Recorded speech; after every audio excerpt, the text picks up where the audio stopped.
things. Um, all right.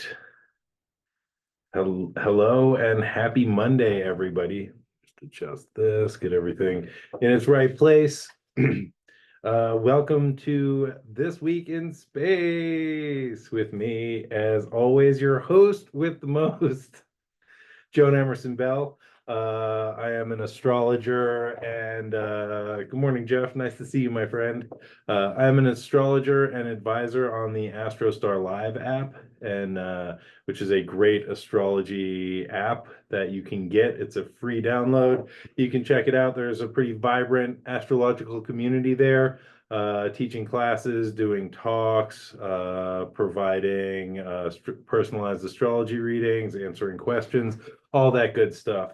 And so on Mondays, and today is a Monday by my calendar, I do a weekly astral weather forecast to help you to stay up to date with all the trials and tribulations, the ups and downs, the fun and excitement of what's going on in space. And yeah, so come on in, grab yourself something good to drink, find a comfortable spot. Good morning, my friend. And just sit back and relax, and I will take you through the ins and outs of what's going down in the cosmos this week.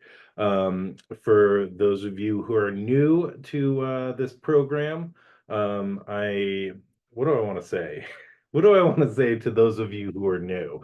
I like to look at astrology through a kind of mythic and mythological and archetypal lens, and think about, how the relationships between the planets and their archetypal relationships with each other impact us on a soul level, on a psychological level, on a day-to-day level, and how the kind of mythologies and stories and fairy tales that are kind of encoded in these archetypes can be very useful if we learn them, if we learn to sort of roll with them, and if we kind of understand what the archetypes are asking of us.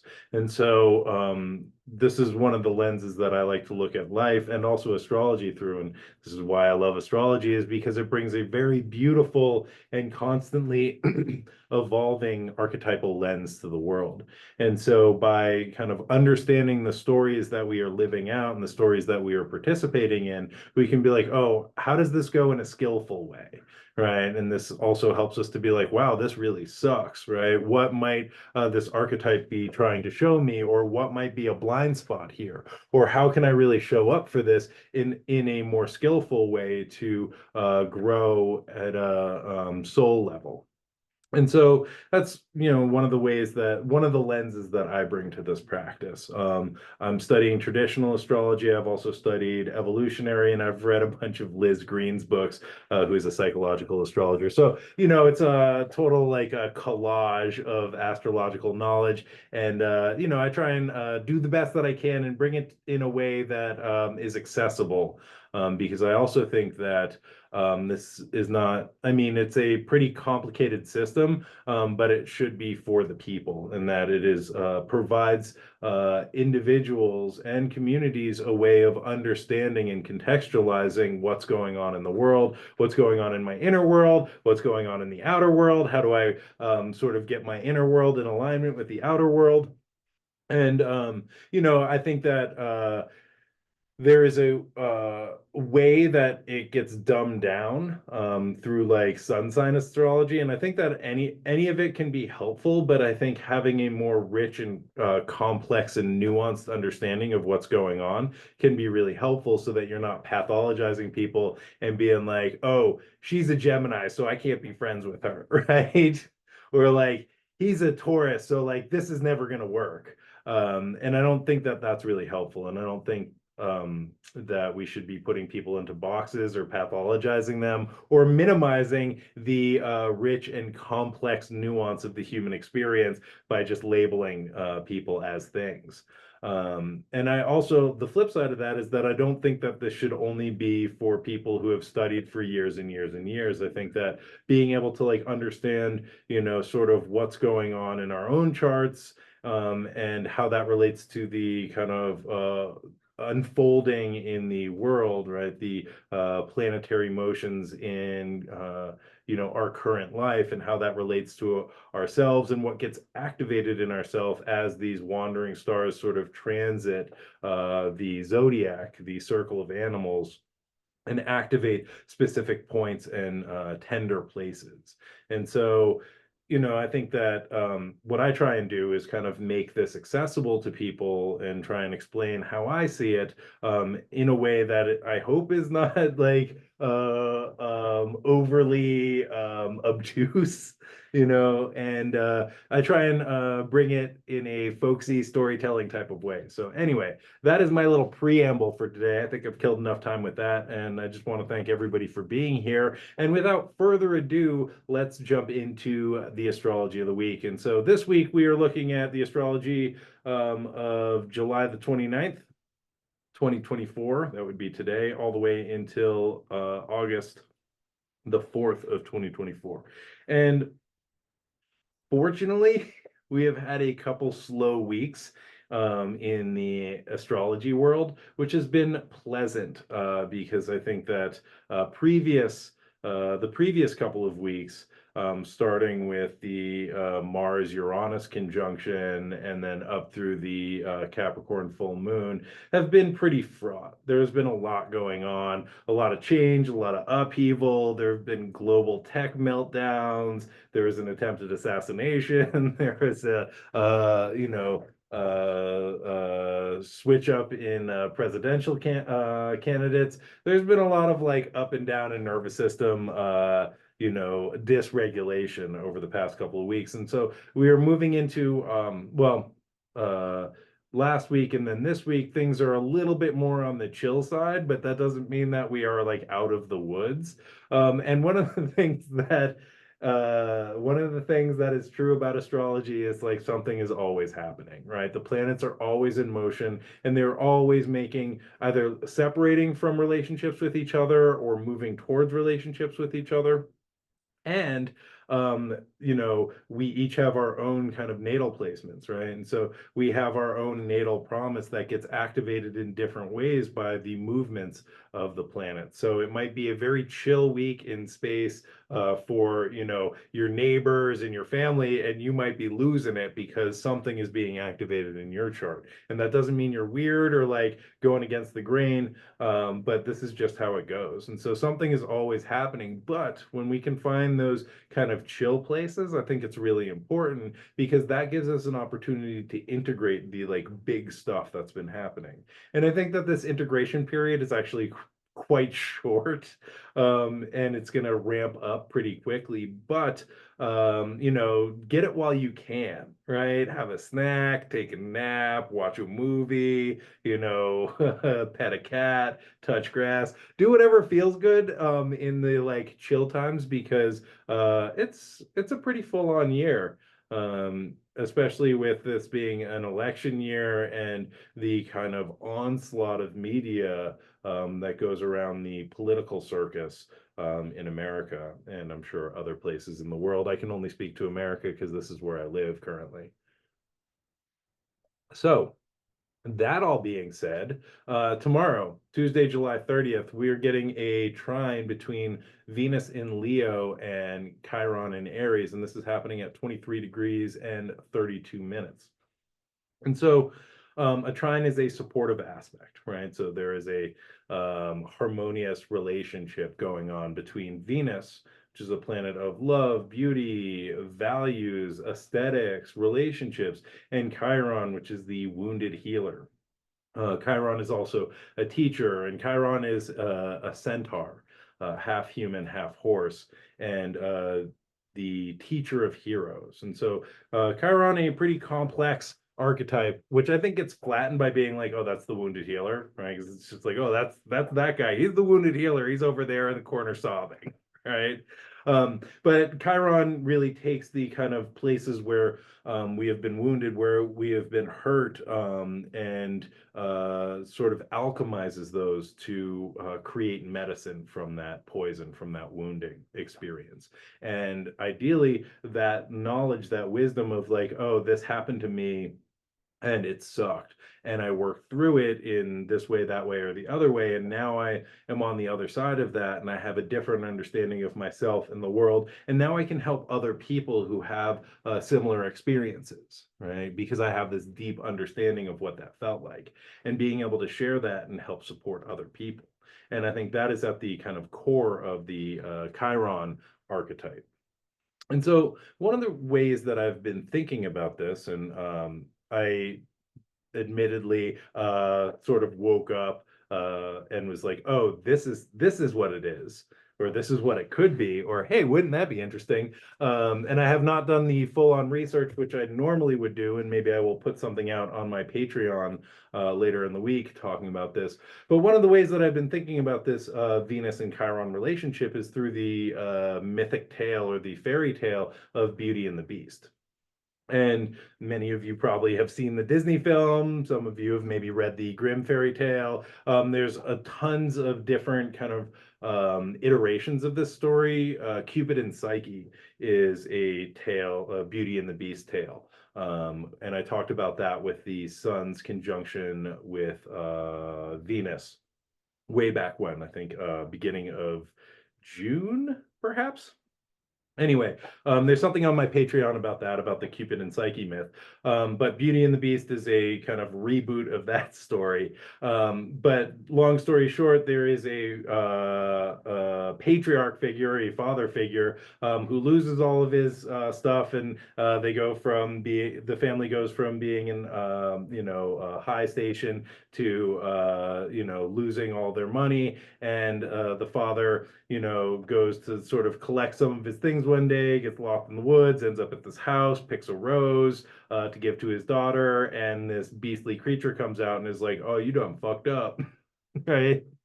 You shouldn't have done that. You're trespassing and now you're stealing, and I'm going to kill you. Unless you bring me your daughter, and if she, takes your place, then you can live. And the father's like, sounds good to me. So he goes back, gives his daughter the rose, and is like, well, will you come with me, honey? And basically pawns her off on this beast for her to live there or be killed by the beast, whatever. It doesn't matter to him because he's cool, and his daughter is now the property of a beast, and he has slipped the noose. And so Beauty starts living there with this beast, and the beast falls for her because he's a beast and she's beautiful. And every day he's like, will you marry me? And she's like, nah. But they kind of get along, and she has the run of the castle and gets to live her life there. And every day he's like, will you marry me? And she's like, nah.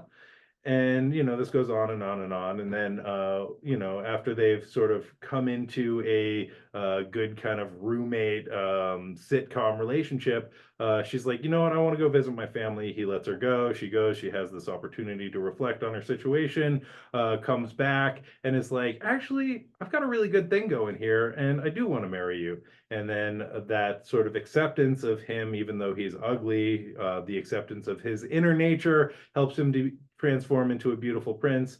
They get married, live happily ever after. That's a very short, retelling of the story, but let's kind of unpack this through the astrological lens of Venus in a supportive relationship with Chiron. And so, one of the ways that we can think about this is if we do the hard work of loving our shadow and the difficult parts, we can reach a point of transformation and redemption. And, if we read this story through a psychological lens, it's not like, oh, this daughter has been sold off to live with a monster. We can, all the characters of the story are internal characters of the self, and we can look at the beast as the kind of shadow parts of the psyche, the parts that are unloved, the parts that we think are not beautiful, the parts that we think are unacceptable, and the beauty part of the self, or the soul perhaps, is sort of in a situation where it can't get away from that, and it's learning to accept what is perhaps unlovable about the self, right? And so this is learning to kind of be with that core wound, right? And one of the Chiron core wound happened sometimes, and in the myth of Chiron, he is when he is born, he's abandoned by his mom, and so we can look at the kind of core chironic wounding as a wound of abandonment, which Beauty is also abandoned by her father, who basically is like, I don't want to die, here, take my daughter, right? And so um we can look at the kind of core wound of Beauty and the Beast as also being this wound of abandonment, right? This wound of exile. Um, uh, oh, so yeah, I'm Lauren just asked, what does the sellout father represent? Yeah, I just said it, right? So this like core wounding of abandonment and being like, the family system, right? That was I was brought up in, kind of kicked me out. And then also, as many fairy tales have, is like some catty sisters who are like, jealous of what Beauty has because they married kind of like actual monsters, people who are abusive and people who are mean to them. And so they get super jealous of what Beauty has. And they're like, he's not good enough for you, right? And they're trying to like undercut her through their jealousy. But we have this, again, the like core wounding of abandonment, and then being able to kind of create a new relational structure with the, other people who are kind of become a surrogate for the, attachment system in the family, that we are recreating secure attachment with, which the Beast actually provides, right? Because he's like, yeah, cool, explore the castle, you're good, do anything you want, right? And provides like a very safe place for Beauty to kind of discover who she is and to explore. And through that kind of like autonomy to explore in the safe base, she realizes what she really values in relationship. And Venus is a archetype of values. That's one of the kind of core components of the Venusian archetype, is our values. And with this relationship to that core wounding of Chiron, it's like, what are my values in relationship, and how do I want to be treated, and how do I want to be treated by other people? Another kind of piece of this is, hold on, I'm just checking my notes because I hurriedly scrawled this down before I got on this call. So one of the things about the story is Beauty is very much like, very much self-abandoning, right? Where she like is putting other people's needs before her own and trying to like keep the peace, make everything cool. Her dad's like, hey, I've got to like sell you to this beast so I don't die. And she's like, okay, yeah, sure, dad. Like, displaying the sense of loyalty to her family, even though her family straight up abandons her, right? And sends her off to die. And in her relationship with the beast, she develops a sense of self-efficacy, right? She develops a sense of self, right? And this is what I want, this is what I don't want, right? And is able to say no to the beast. No, I don't want to marry you. Whereas when her father was like, hey, can I like, just sell you off to this beast so that I don't have to die? She's like, sure, dad. Yeah, that'll make you happy. And I think, again, this is at the core of the Venusian archetype, is the sense of self through our values, through what we like and through what we don't like. Venus is as much attraction and love as it is disgust and repulsion, being like, no, I don't like that and I don't want that.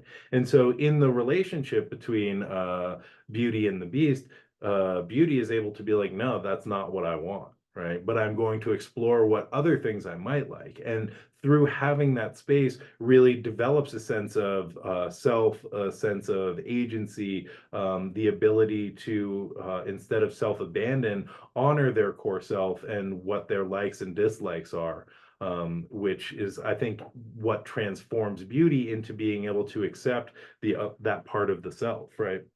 that shadow part, and to come into right relationship and a deeper relationship with herself. The kind of last, and I think that learning to honor ourselves and getting in touch with the value system that helps us to honor ourselves is what is a really important piece of this transit, and a important piece of the Beauty and the Beast story, because it helps us to develop self-esteem. And I think that's what Chiron is trying to teach us through the relational container of Venus. Um, uh, uh, So, sorry, I'm just looking at the comments. I'll get back to that in a second. There's one more point that I want to make before I totally lose it. And that point is, the other way that we can think about this beast, and I started talking about this at the end of last week's talk, and you can go check that out it's archived in Instagram. I believe it's on Astrostar. It's in my YouTube. It's on Astrostar's YouTube. But at the end of last week's talk, I was talking about the sun's egress into Leo, or ingress into Leo, and I was talking about the strength card from the tarot, and I read a section from Alejandro Jodorowsky's The Way of the Tarot, which is a monologue of the strength card speaking, which I think is really beautiful. And we can think about the beast as our kind of bestial nature, right? Our survival drives, our impulses, our desires, our sexual drives, right? All of these sort of things that are, not in polite society, right? That are like, oh, that's gross, or like that's uncouth. And if we think about this story, right, Beauty and the Beast, it's the kind of bottom up, right, kind of like desires and urges and survival drives, versus the top down kind of pro-social frontal cortex reasoning and logic and measured thinking and response from a thought out place. And I think that this is a lot of the Chiron archetype as well, Chiron being a centaur. So we have that bottom up kind of animal instinctual horse part, and then the top down, the human, the intellectual, the reasoning capability. And the idea with Chiron is to hold both of these together, right? And to have them inform each other in really helpful, productive, and skillful ways. However, there is, I think, part of that chironic wounding is the internal split that occurs between being like, oh, I have these thoughts about how I should be, or, what the world is telling me. And then I have these urges and desires, which are gross or wrong, or, don't fit in, or I don't fit in. And then like, I am a bad person because I have these feelings.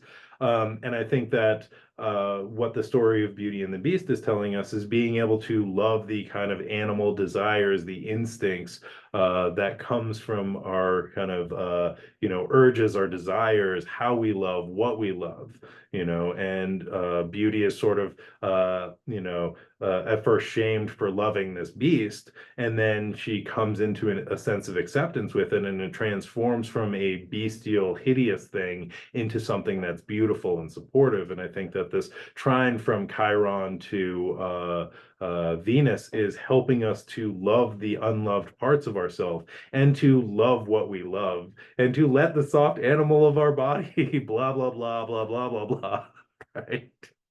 To accept what our desires and what our urges are, and not in a like totally unbounded way, right, but in a way that allows us to not shame ourselves or shame each other, or shame other people for how they present, or what they love, or who they love, or how they show up, because Venus is about the acquisition of pleasure. It's about drawing towards us what we like and pushing away what we don't like.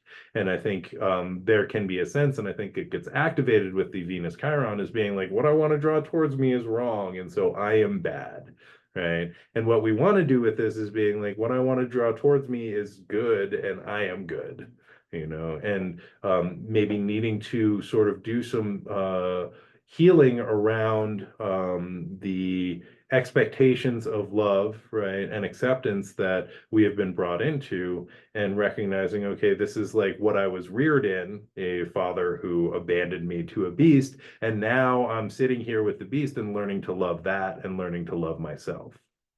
So you get to do that tomorrow.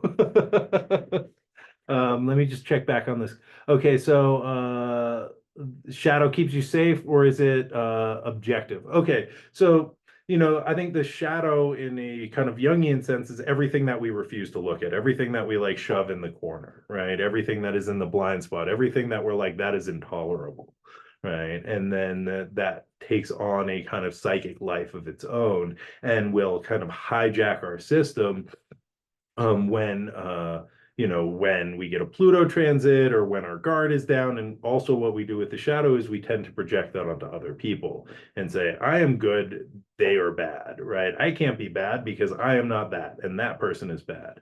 And what we ideally want to do is sort of recognize when we get activated the parts in ourself that are that we recognize in other people and other people's behavior, instead of being like that person's bad, being like what is that activating in me, and how can I do that work in myself to kind of tease out or reclaim or work through that sense of activation that comes from the parts of myself that I refuse to look at.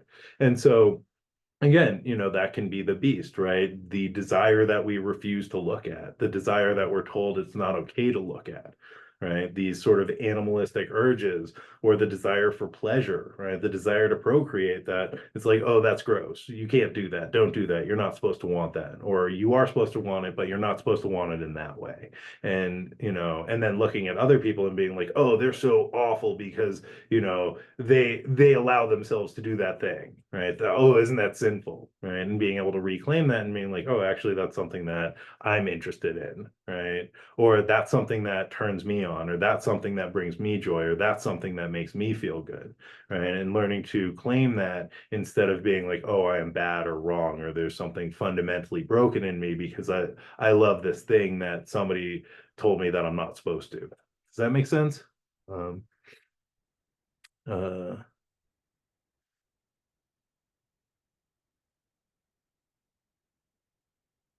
Oh yeah, and Leah is saying, and even when Beauty made her choice to love the beast, the town folk, men, still wanted to undermine her and make the beast a monster. And they're going to kill him in order to save the woman from her poor choices. Yeah, and so that's a like another deepening level, right? The community being like, we need to save you from yourself, right? And so again, I think that this Venus Chiron trine, which is a harmonious aspect, is helping us to honor ourselves and to not abandon ourselves, even in the face of the collective, who is like, no, that like you can't, you shouldn't, right? We have to stop that on your behalf. Being able to, instead of abandoning ourselves and being like, yeah, they probably know more than me because they're an angry mob with pitchforks and torches, so they must be right, being like reclaiming that and being able to say, no, this is the choice that I made and I have agency. And I think that this is um uh on brand for the rest of the transits that we are getting this week, because it's culminating with the new moon in Leo, which has a lot to do with personal sovereignty, right? Personal choice, our choice to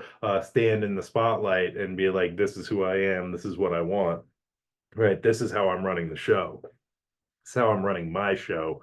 Angry mobs be damned, right?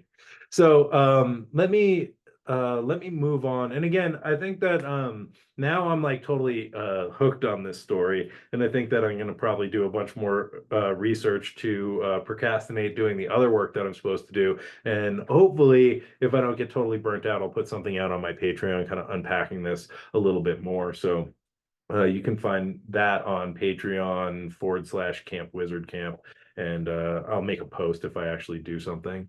Um, Ooh, yeah. And Jeff is bringing up the Eris conjunction at 25 of Aries in 2025, which, oh, like soak up the easy places while you can, my friends, because 2025 into 2026 is going to be full on. So, this is like, I feel like we're just kind of like peaking on the roller coaster right now, and it's like kind of scary, but it's like, soak it up and like regulate your nervous system where you can, because I think, starting in 2025 is going to be like full on, woo! Which, may you live in exciting times. May you live in exciting times. And I have to say that I'm grateful that I was born in this time. And there are parts of me that are like, you know what, in my day it was so much simpler when you could just walk to the Blockbuster and pick out a movie from their choices. But you know what? I think I'd be bored with that. I think I the constitution that I have, I like excitement, I like danger, I like the sort of tension of everything, and I'm very grateful that I'm alive now. And I think that this time requires everybody kind of showing up in a big way, and a big way could mean a very little thing. Right. But I think that all of us are being asked to kind of step into ourselves and step into our agency and step into our authentic individuality in a really big way. And whatever that means to you. And this doesn't need to be, like swooping in your cape and saving anybody. I don't think it's about that. I think it's just about like, being kind to the people that you meet, and being kind to yourself, and being, honoring your authentic self. Um, speaking of honoring our authentic self, on Friday, August the 2nd, right after Venus separates from that, or as Venus is separating from this trine to Chiron, they're coming into a square with Uranus in Taurus. Um, and I totally got the degree of that wrong. Whatever. So that will be 26 degrees of Taurus, I believe. Um, and yeah, so Venus separating from the nice supportive trine to Uranus, where we're doing all of this like challenging work around like core wounding, and like what we love and who we love and how we love and what are our values and how do we honor our values. And then we come into the square with Uranus. And so Uranus, is unpredictable, it's wild, it's revolutionary, it wants things to change, and it wants to create more freedom. And so a square, which is a challenging aspect, it is two planets at cross purposes. So Venus is like, okay, cool. Like, I just like did this deep inner work, loving my inner beast, and I've learned some stuff about myself. And Uranus, it's like, then Venus comes back into their relationship, or, into their job, or into their daily life, or into their regular pattern. And Uranus is like, oh, hell no.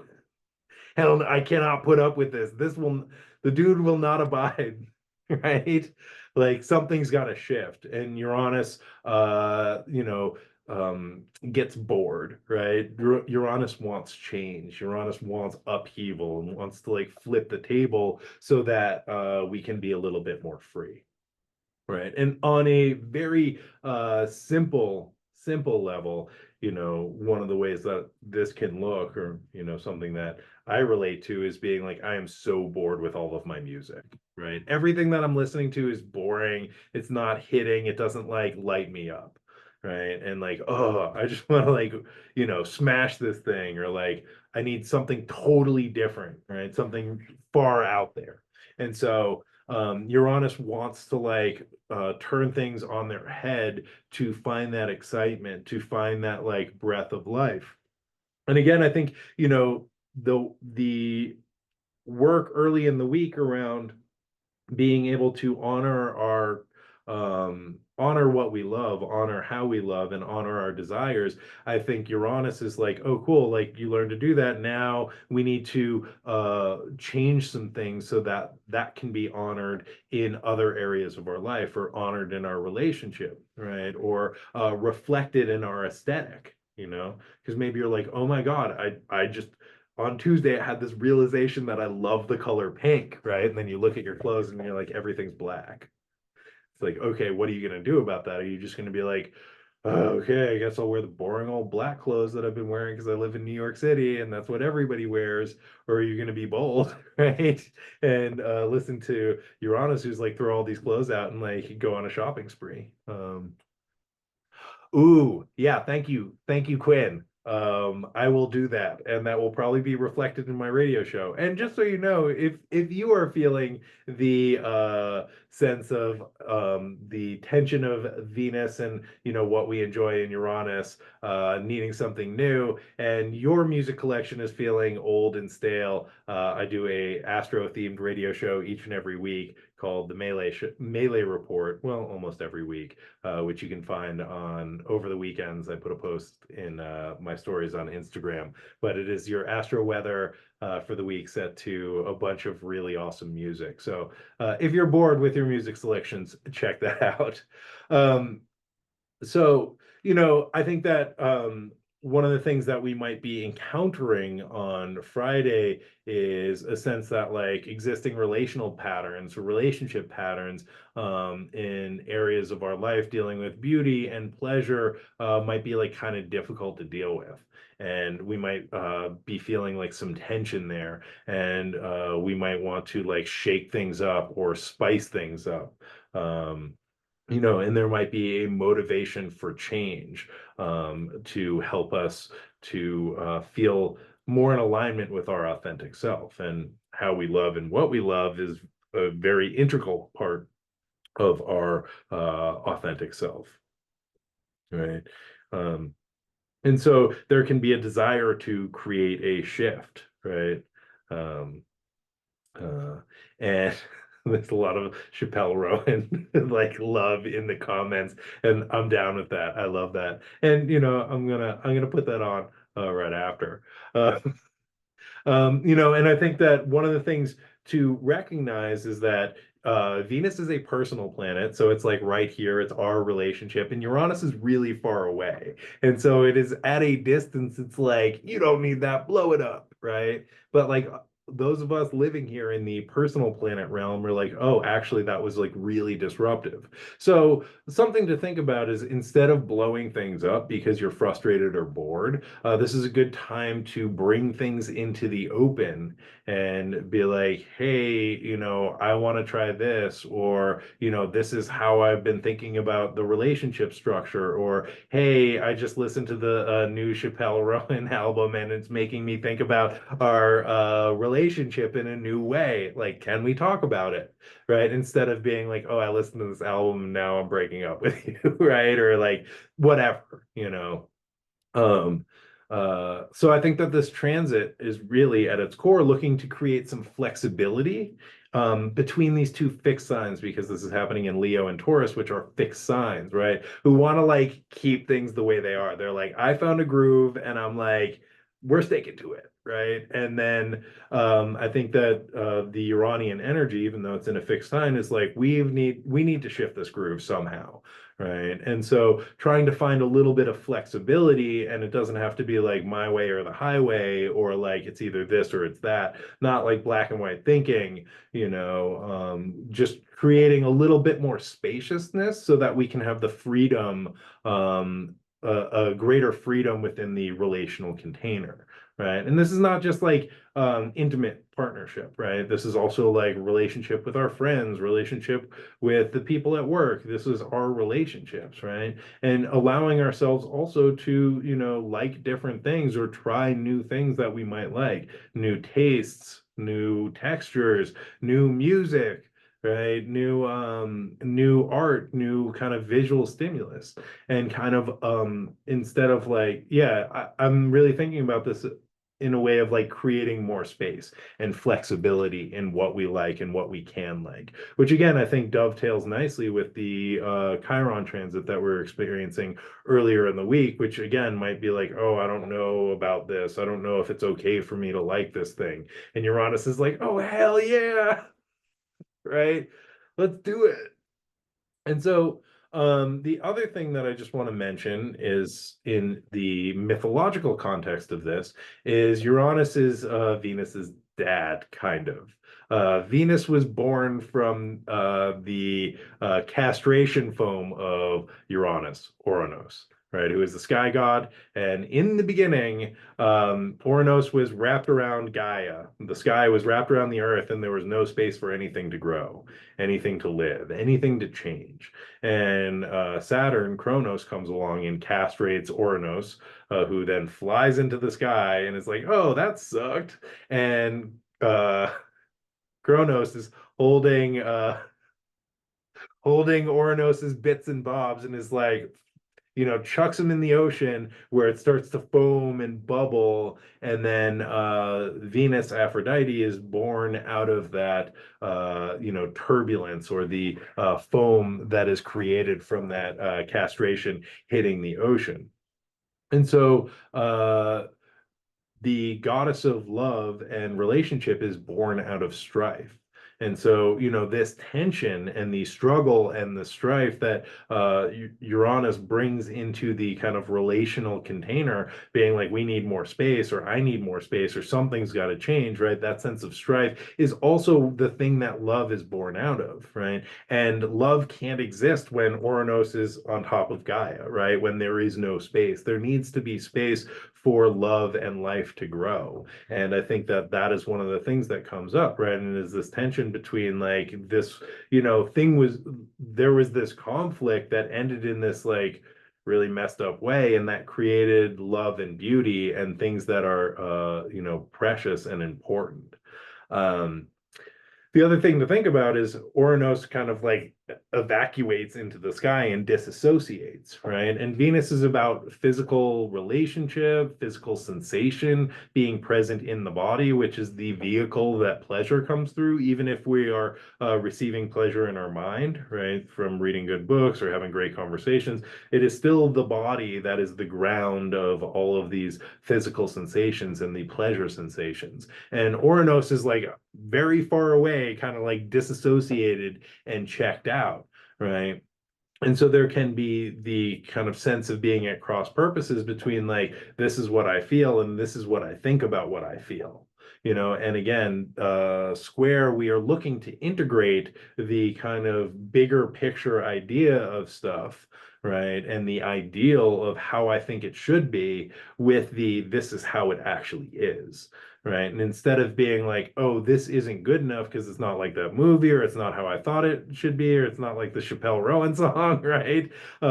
How do we sort of bring the like, this is the beautiful ideal of how I want things to be in this perfect universe, with this is the actual felt experience of this. And what does this actual felt experience actually feel like in my body, in my system? And how does this, relate to the Venusian qualities of pleasure, right? Of joy, right? Instead of just being like analyzing it or like disassociating, how do we create some space to actually be here in the physical realm?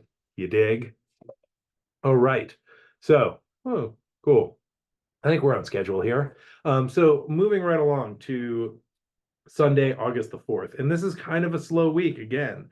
So we're getting these two Venusian transits, Venus trine Chiron, Venus square Uranus, helping us to not abandon ourselves, right? And again, that sort of Uranus separating out can be self-abandonment, being like, whoa, like, I don't know if that's okay, right? I'm out of here. And so really trying to not abandon ourselves, trying to ourselves, trying to love the shadow parts of ourselves, and seeing how that can shift our relationships. And then that brings us into Sunday, August the 4th, which is the new moon in Leo, happening at 12 degrees and 34 arc minutes. Leo is a fixed fire sign. And this new moon will be exact at 4:13 in the AM, that's Pacific time, making that 7:13 AM Eastern time. And so with the new moon, it is a conjunction between the sun and the moon. They are occupying the same space of 12 degrees and 34 arc minutes of Leo. And leading up to that, the moon is waning, right? So it is a shedding and a releasing and a making space for something new to be planted, for a new seed to be planted and to take root. And then after that new moon point, right, in the following hours and days, that's when that thing begins to take root and begins to develop. And then we see the kind of culmination of that in some ways, or the external expression of that in 2 weeks' time when we'll get the full moon in Aquarius. And so we can think about what are the seeds that we want to plant in the fiery sign of Leo, right? Leading up to this new moon, and what is the space that we can create in order to do that. And one of the things that I think about with this Leo new moon is Leo is a fixed fire sign, right? And so if we have, you know, how do I want to say this? If we have Aries, which is the cardinal fire sign, which initiates the modality of fire, or the element of fire, I should say. Aries is sort of like on the quest to achieve the throne, to have their to be acknowledged as the rightful ruler, right? And so Aries is kind of on this quest to attain sovereignty, right? And this cardinal, like, I'm starting this thing off, I'm setting this fire. As we move into Leo, which is fixed fire, that is we have achieved the throne, and now we are holding on to our rulership and our sovereignty, right? Our individual sovereignty, our agency as a person, our ability to be the kind of like ruler of the land that we survey, whatever that looks like to you. And I think this is one of the questions that comes up is, what is that? Like, what does it look like for me to be a sovereign individual? What does it look like for me to have agency? What does it look like for me to claim my space in the sun and to like sit on my throne of like the place that is mine, right? And what space do I occupy, and how do I like preside over this?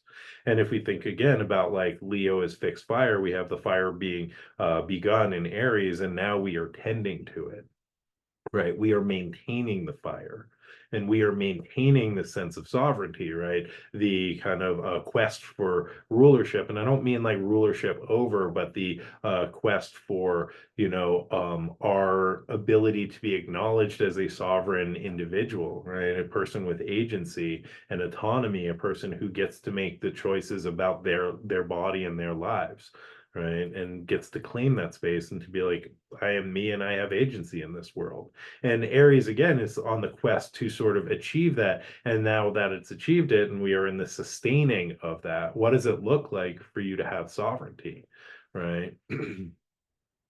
And, consider, right, if Leo is a position of rulership, how are you ruling, right? What does it mean for you to be in a position of rulership, or right, a position of like sovereignty? And how do we maintain that, and like how do we show up for that in a skillful way, right? Are you trying to like undercut people who might be threatening, right?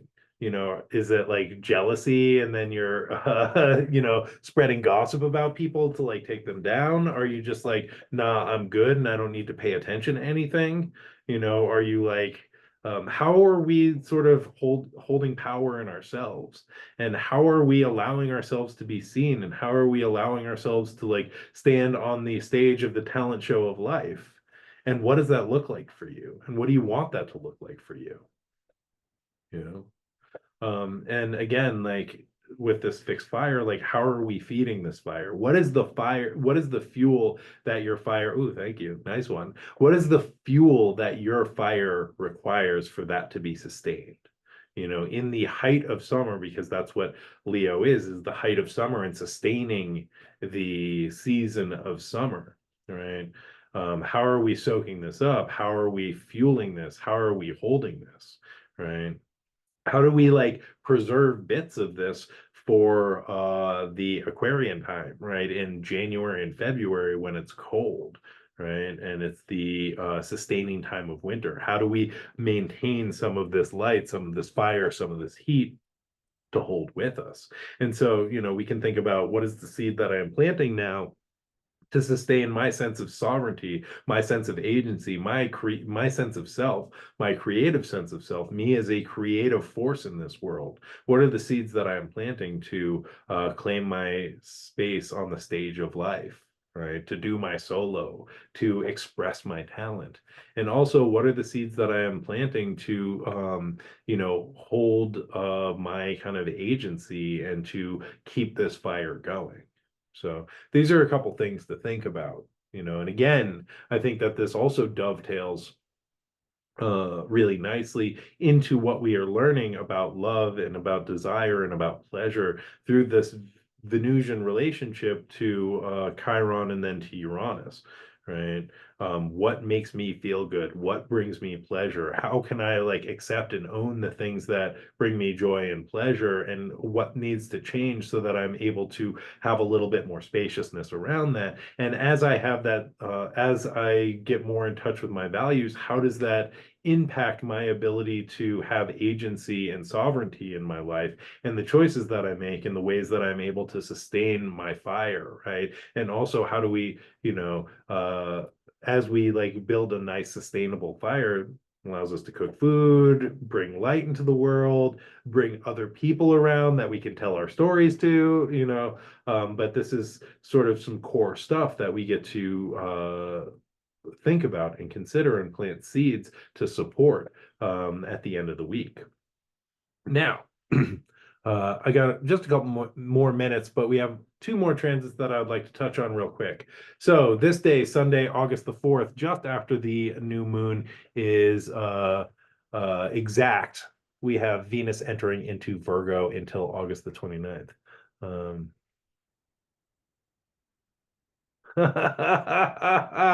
Oh man. If you don't want to deal with Patreon, you don't have to. And I don't want to deal with it myself a lot of times either. But I do, yeah. I appreciate you. So on Sunday, August the 4th, Venus is going to enter Virgo, and Venus is in their fall in Virgo, which means not that Venus is bad or or Virgo is bad or anything is bad, right? It just means that Venus has a harder time resourcing themselves. Planets in their fall are like pushed down or laid low, and planets that are exalted are raised up. And what it means is that Venus is not in a place where their homies are at. And so Venus might be riding high, being like, okay, I just like worked out some stuff about desire and pleasure, and I like created more space in my relationship and had this like new moon where I planted these seeds, which I'm like getting this fire going, like this astrologer on the internet told me to do, and like, kindling the fire of pleasure and like, my creative force. And then I enter into Virgo and I'm like, yeah, wearing all this like new pink stuff that I bought, and everybody's like, oh, who is that, right? And Venus can get a little deflated because they're not around their homies. They're not around their people who are like, oh, that pink outfit looks great on you, right? And I love the new Chappelle Rowan CD, right? It's like people who are like, oh God, right? And one of the things that happens, and this is the beauty of the zodiac, is we have Leo, which is like, the lion and like letting out that big roar and that like authentic, like, this is me, right? This is my true authentic self. And then entering into Virgo, and we get a shame collapse. And I don't know if y'all have ever experienced this. And I'm a little better with it now. It happens kind of after this usually. But what I have found is when we like speak our truth, say that like really authentic thing from the bottom of our soul, and we're like, this is the thing that is meaningful, and then I walk away and I'm like, oh my God, I said too much. Oh, that was so stupid, I said it wrong. And I think that is the Virgo following the Leo, right? That like real authentic feeling and being like, this is meaningful to me, and then stepping into Virgo and being like, I shouldn't have said that, oh God. And what I have learned, what I have learned is that feeling of, oh God, I'm so bad because I said that thing. That means that I'm doing the right thing. Right? That shame collapse really nails it for me, that like that is the right thing, that I did the right thing, that I did the right thing. Yeah. And so I think that Venus moving into Virgo is going to have a sense of that kind of shame collapse after this week, right? After that new moon, after being like, oh, this is me and this is what I love and this is how I want to love, is going to go into Virgo and be like, I don't know if that's okay. I shouldn't have said that. But what what Virgo is all about, or one of the things that Virgo is all about, is refinement, right? Refining, discerning, kind of like getting the right thing. And I think part of that Virgo shame collapse is that it's like you didn't say the wrong thing, right? But like maybe that wasn't like thought out and it was just blurted out, which is okay. And I think that Virgo needs to learn to be okay with how it is, right? And we can't let perfection be the enemy of good enough. And so, what Virgo is helping us to learn is like, how do I say this thing concisely? So I say exactly what I mean instead of being like, oh my God, you're so cute. I really want to kiss you. Right? Something like that. Right. It's like Virgo's like, hey, I find you attractive. Would you like to go have dinner sometime? Instead of being like, oh, whatever kind of like unskillful, unbounded like expression of emotion, right? Or being like, I'm so great. And Virgo's like, shh, tone it down, right? And so I think that this is really going to help us refine what we love and how we love as Venus enters into Virgo. And the last thing that I want to say about that, and I think that we may return to this next week, um, is that um, Virgo is sort of associated with the virgin archetype, which doesn't mean like never had sex before. The traditional meaning is somebody who is self-possessed. They're not the traditional virgin is somebody who is not married, so they weren't beholden to anybody, right? They were in possession of themselves and they got to make their own choices. And I think Venus entering into Virgo gets to learn like what is right for me, right? And I get to make my own choices. And you know, um, is another component of this is the kind of refining and perfecting what we care about, right? As in terms of like what we care about, not what like, other people are expecting of us. And coming back to that Beauty and the Beast, right? Instead of like people pleasing and self-abandoning, it's being like, what is really meaningful to me and what do I care about? And let me refine that, right? And really dealing with kind of bringing the divine into physical manifestation is another component of Virgo, and bringing divine love into the physical manifestation of the 3D reality. And again, this is coming back to that Uranus, like very far away. This is the ideal. And Venus entering into Virgo is being like, this is the actual physical reality, and what are the practical steps that I can take to bring that ideal into this physical manifestation. And Venus does this through love and relationship and values, and does it in a very practical way in Virgo. And Venus in Virgo can be the divine experience of God, or the divine as manifested through loving relationship that are consummated through doing taxes and laundry, right? Like that is Venus in Virgo being like, this is love. We're doing taxes and laundry. So good luck to you all with that. And in the last 1 minute, I just want to talk about the last transit that's occurring on Sunday, August the 4th. Mercury is going to station in Gatorade at 4 degrees and 6 minutes of Virgo.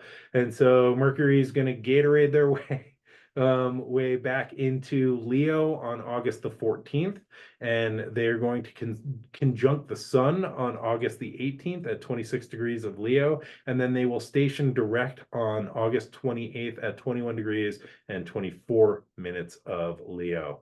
And so this Mercury Gatorade begins in Virgo, which is a sign that Mercury rules, where they are exalted. They're feeling really good. They're loving life. They're like, I'm back home. Here's all my stuff that I love. And then it's like, hold on. Oh, snap. I forgot something at the store. I have to leave my home that I've been trying to get back to for so long, and I have to like go back out there. And so this is Mercury entering into a position of prominence and then having to leave that position of prominence and go back out there with the huddled masses to take care of business. So that can be a little bit of frustrating, a little frustrating, because they are having to leave and go inward and go back out there into a place where they are much less resourced. So think about like you returning home after a long day of running errands and seeing people and communicating with people, and you're like, oh, I just want to get home and like write in my journal about everybody that I talk to. And you get home, you get your journal out, you get your pen out, you like dip it in your inkwell, and then you're about to put pen to paper, and it's like, oh no, I'm out of ink. I have to go back to the store. Right, that feeling. That is that Mercury retrograde feeling, my friends. And that's how this is a way that it might go. And Mercury during this Gatorade is also ruling the sign where Venus is. So this is going to have an impact on our Venusian things and rethinking some Venusian things. Also where Jupiter is. So rethinking some of the expansion, right, and the coherence. Also the way that we are holding the opposites, we're probably going to have to rethink that a little bit. Also, Mars, who's in Gemini as well, and this Mercury retrograde is in relationship with Mars in an interesting way, where they are almost going to square Mars, and then they're going to from Virgo, and then they're going to retrograde and come back to a sextile with Mars. And Mars in Gemini, which is the other sign that Mercury rules, Mars in Gemini is like tons of information, right? And aggressive talk. And that's going to be rethought a little bit. And we're going to come into a different relationship with Mars and how thoughts and actions align. And this is going to sort of maybe like wrap up some things that began on the solstice, which is the last time that we had a Mars Mercury sextile. So stuff to look forward to. And yeah, so I think, and we'll talk more about the Mercury Gatorade next week, but I think that, you know, uh, we are maybe like rethinking some of the rhetoric, right? Some of the spotlight stuff. I think some of the like fiery rhetoric that might have like come about in the past couple weeks, because this has been like a media blitz. There's been a lot going on, a lot of people saying a lot of things, shifts in power. And I think that some of this is going to need to be walked back or refined or rethought, right? Or reapproached. And that's happening in the political sphere or the global sphere, but also like this is happening in the internal landscape as well. So we are kind of refining and rethinking and reconsidering, the ways in which we are seen, the ways that we are speaking out, the kind of information that we are taking in, how we are processing that, also the information that we are giving out, the ways that we are in communication, the kind of ownership of what we are saying. And again, I think that Mercury in Leo is very much about being able to speak our authentic truth, right? And then the kind of shame collapse that follows that, and being able to refine how we express our authentic truth, and also not be dissuaded by being like, oh God, I said too much, and being able to really own that and claim our place in the spotlight to be like, this is my truth. This is what feels right for me in this moment. And I think what's also important is like everything continues to change, and what can be right for you in this moment might change in 6 weeks, or might change after that Mercury retrograde, and that can be okay. Right? I give you permission to change your mind, right? It's okay to take a different stance. Because we said something once on social media one time doesn't mean that that's the hill that we have to die on, right? And it shouldn't be. We are dynamic creatures that are learning and growing, and I think we need to give each other space to grow, and we need to give ourselves space to grow, and it's okay to be wrong, right? It's also important that we admit, hey, I was wrong, and like my thinking around this is changing. And that's what the Mercury retrograde offers us, is the opportunity to rethink things, and to restate them and reconsider them and come back with a different point of view.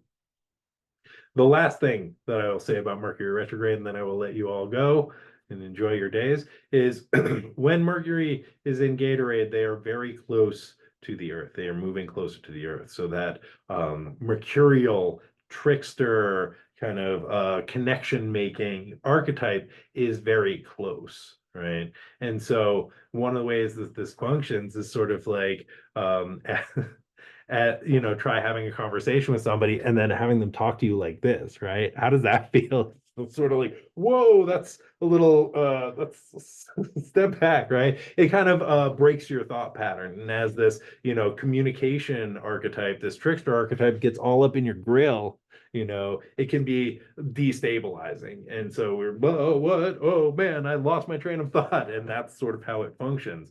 And some advice is to just take it slow, right? And to allow yourself to step back, to be like, I don't know, to say, I need a breath, or I need to take a moment here, or I need to smoke a cigarette, or, I need to reconsider this, or give me some time to think about it. We don't have to be responding or reacting constantly. We can just like take it slow. And, I think also a media break might be good during this period, because I think a lot of what's happening is vying for the spotlight, right? Vying for attention and getting to choose, where do I want to put my attention, and rethinking, where do I want to put my attention, because where attention goes, energy flows. And with that, my friends, I will bid you a fond farewell. I'm going to check on the comments a little bit as I am signing off, and just see if there's any unanswered questions. But I really appreciate you all being here, and I hope you have a great week in space. Again, you can find me on Astrostar Live, which is a great astrology app with a number of fantastic astrologers bringing some great astro wisdom on a regular basis, doing talks, giving lectures, teaching classes, and doing astrology readings. I'm available on Astrostar Live to provide astrology readings. I'm doing them on weekends, and I'm also in an internship right now, so I don't have a ton of time, but you can look at my availability through Astrostar Live and book through there if you're interested, or DM me, or just say hi, and just keep tuning in, because I love getting to do this. I also have a weekly astrology themed radio show called the Melee Report, which is all the astro weather you never thought you needed, set to all the music you never thought you would hear. You can find that on SoundCloud under Camp Wizard Camp. It comes out every week, sometimes, or it comes out when I can do it. I will be hopefully putting out one for the Virgo new moon, or sorry, the Leo new moon, and the Mercury Gatorade.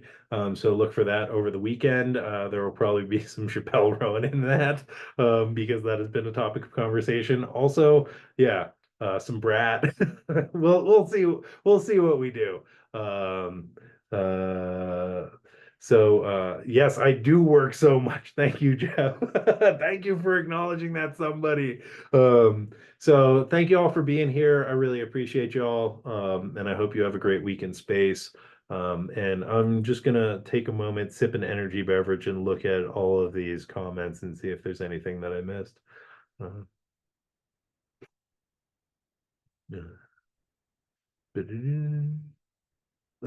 oh, nice. Somebody painted their room pink to support their Venus in Virgo. Actually, I'm gonna turn this one off. Bye, YouTube.